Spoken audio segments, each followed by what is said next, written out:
Hello friends, welcome to the new episode of my channel. আমি অরিত্র। এখন আমরা কথা বলবো যে তাণ্ডব নিয়ে, যেটা অ্যামাজন প্রাইমের নতুন ওয়েব সিরিজ, যেটা ক্রিয়েটেড বাই হচ্ছে আলী আব্বাস জাফর, যিনি সুলতান, টাইগার জিন্দা এর মতো সিনেমা বানিয়েছেন। তো এই সিনেমা এই সিরিজের ট্রেলার দেখে আমি খুব এক্সাইটেড হয়েছিলাম। আমি ওটা একটা রিয়াকশনও দিয়েছিলাম এবং ওখানে আমি বলেছিলাম যে দারুণ দারুণ অ্যাক্টার্সরা রয়েছে এবং আলী আব্বাস জাফর যখন অ্যামাজন প্রাইমের মতো একটা প্ল্যাটফর্ম পাচ্ছে, তিনি খুব ভালো কাজ করে দেখাবেন। কারণ Sultan is one of my favourite movie, মানে ওনার করা।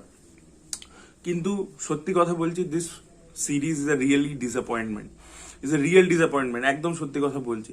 অনেকে হয়তো ডিসএগ্রি করতে পারে। তো এইটার পুরো স্টোরি টেলিংটা ইটস টু ফিল্মি।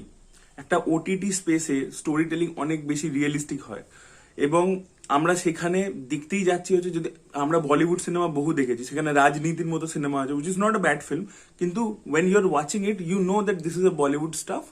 আপনি এইভাবেই একটু ওভার ড্রামাটিক এইভাবেই দেখবেন। কিন্তু when you are watching something, when you are watching a show যেখানে নখানা এপিসোড আছে, আপনি কি এক্সপেক্ট করবেন যে প্রতিটা ক্যারেক্টারের একটা খুব ভালো আর্ট থাকবে, জিনিসগুলো আরো বেশি রিয়েলিস্টিক হবে, ডার্ক ভাবে দেখানো থাকবে, যে জিনিসগুলো সিনেমাতে হয় না সেইগুলো দেখতে পাবো, সেই পার্টগুলো এক্সপ্লোর করবে, যেগুলো পাতাল লোকের মতো সিরিজে করা হয়েছে। বা আমি ইভেন বলবো যে টিভিএফও যে জিনিস নুয়ান্সেস গুলো ধরে, খুব রিয়েলিস্টিক একটা অ্যাপ্রোচ থাকে, খুব রিলেটেবল হয় জিনিসটা।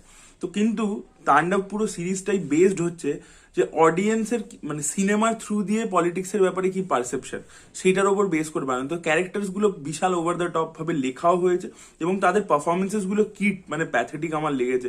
সাইফ আলী খান মানে একটা ওরকম লেভেলে যে প্ল্যানিং করেছে, তার আপনি পারফরমেন্স দেখুন, কোনো 0% সাটেলিটি নেই। It's so over the top. আর মানে সাইফ আলী খানের বাড়িতে এসে জিনিসপত্র ভাঙছে, মানে একটা সিনে হয়তো হি ক্যান এক্সপ্লোর ডেফিনেটলি, কিন্তু তা বলে throughout the series he is like abrupt. মানে আমার খুব বাজে লাগছিল সাইফ আলী খানকে দেখে। ইভেন আমি বলবো যে আমাদের সুনীল গ্রোভারকে আমি ট্রেলারে দেখে দারুণ বলেছিলাম, বাট সুনীল গ্রোভারকেও মানে সেরকম ভাবে আমার মনে হলো না যে ফুল পোটেনশিয়ালে ইউজ করা হয়েছে। বাট সুনীল গ্রোভার তবু, যেহেতু আমরা এরকম রোলে তাকে দেখিনি, তাই জন্য তারটা মোটামুটি ভালো লাগছে। But apart from him, Saif Ali Khan থেকে শুরু করে ডিম্পল কাপাডিয়া, কারুর অভিনয় আমার একদম ভালো লাগেনি।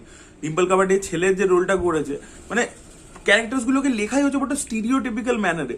মানে কোক্স নটিং একটা লোক, তো সে সবসময় এরকম করে আছে, মানে খুব মানে আজব টাইপের ভাবে লেখা হয়েছে তাদের ডায়লগ বা কনভারসেশন গুলো। বাট অ্যাব্রাপ্টলি, যে Gaurav Solanki has written article 15, is a really good movie. তো সেখানে গিয়ে মানে এইটা কিভাবে তারা প্রেজেন্ট করলো, এবং আলী আব্বাস জাফর যখন সিনেমা বানায় তখন ডেফিনেটলি সে একটা সিনেম্যাটিক ভাবে এবং সে বড় স্টারদেরকে নিয়ে বানায়, তো সেখানে প্লেইং টু দ্য গ্যালারির একটা ব্যাপার থাকে। But when you are doing a show with Amazon, so you have a lot of liberty. তো সেখানে রাইটিংটা বা ডিরেকশনটা এরকম কেন, এটা আমার কিছুতেই মাথায় ঢুকলো না। তো প্লটটার ব্যাপারে একটু বলতে চাই যে দুটো প্যারালাল ন্যারেটিভ চলছে। একটা হচ্ছে কলেজ পলিটিক্স অ্যাক্টিভিজম, যেটা জেএনইউ থেকে ইন্সপায়ার্ড, আর আরেকটা হচ্ছে যে প্রধানমন্ত্রীর কে পাবে, মানে গদিটা কে পাবে, সেটা নিয়ে how this two parallel narrative connect, সেটা নিয়ে প্লটটা ঠিক ছিল, স্টোরিটার মধ্যে আইডিয়া মানে বেশ ভালো পোটেনশিয়াল ছিল, কিন্তু এর এক্সিকিউশন মানে ডিরেকশন বলুন, এডিটিং বলুন, এডিটিংটাও খুব ব্যাকডেটেড, একটা খুব ডেটেড এডিটিং মনে হচ্ছে, যেটা অ্যামাজন প্রাইমের শো এর মতো একেবারেই নয়। তো এরকম বহু জিনিস মানে এডিটিং, ডিরেকশন, রাইটিং, এই জিনিসগুলো খুব খারাপ হয়েছে এবং সেইটার এফেক্টে আবার এত ভালো ভালো অভিনেতা থাকা সত্ত্বেও তাদের মধ্যে পড়ছে। তিগমাঞ্চু ধুলিয়া একটা এপিসোড, তিগমাঞ্চু ধুলিয়া এইসব ধরনের রোল খুব ভালো করতে পারে, politician. Ramadhir Singh is an example, কিন্তু তার ক্যারেক্টারটা লেখাই হয়নি, তাকে ওই মিটটা, ওই ফ্লেশটা দেওয়াই হয়নি যে সে কিছু পারফর্ম করবে। তো আমার সত্যি বলছি, এত স্ট্রং একটা সাপোর্টিং কাস্ট, মেন কাস্ট থাকা সত্ত্বেও একদম জমেনি। ইটস মানে very very filmy, over the top, মানে প্লে আর কি, মানে যখন প্লটটা প্রোগ্রেস করছে না, আলটিমেটলি আমরা একটা মানে টেকনিক্যালি প্লটটা প্রোগ্রেস করছে, কিন্তু আমরা সেই এক জায়গাতেই দাঁড়িয়েছি, কিছু যেন হচ্ছে না। মানে খুব একটা আজব টাইপের লাগলো আমার এক্সিকিউশনটা।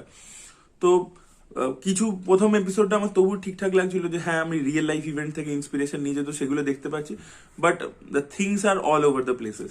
সো আমার একেবারেই আমার পছন্দ হয়নি তাণ্ডব, এবং আমি খুবই ডিসঅ্যাপয়েন্টেড হয়েছি because the trailer was amazing. So এটাই একদম অনেস্টলি বললাম। অনেকে হয়তো মানে ভালো রিভিউ দিতে পারে, এবং এখন তো এরকম চলে যে কিছু জিনিসের কেউ একটা ভালো রিভিউ দিয়ে দিলে সেটা পরপর রিপিট হতে থাকে এবং দেন একটা ভয়েস ক্রিয়েট হয়ে যায়, এবং সেটাই তখন লোকে ভাবে যে ইট ইজ এ গুড মানে কন্টেন্ট, এবং কেউ যদি সেটাকে খারাপ বলছে তখন সেটাকে সে গালাগালি দেয় এবং সেটা নিয়ে ভাবে না। বাট ঠিক আছে, that is okay, that is a part and life, part of the business. But অ্যাকচুয়ালিতে যদি যারা শোজ দেখে, বাইরের কেন, ইন্ডিয়ারই ভালো শোজ দেখেছে, বা সিক্রেট গেমস দেখেছে, পাতাল লোক দেখেছে, বা যেগুলো ভালো ভালো সিরিজ হচ্ছে সেগুলো দেখেছে, মেড ইন হেভেন দেখেছে, তারা মানে প্রথম ঝলকে প্রথম এপিসোড থেকে বুঝে যাবে this is not gonna work out for them. So এটাই বলা ছিল। So that was it guys, thank you so much watching this video. ভিডিওটা ভালো লেগে থাকলে লাইক করুন, শেয়ার করুন, চ্যানেলকে সাবস্ক্রাইব করতে ভুলবেন না। Bye bye.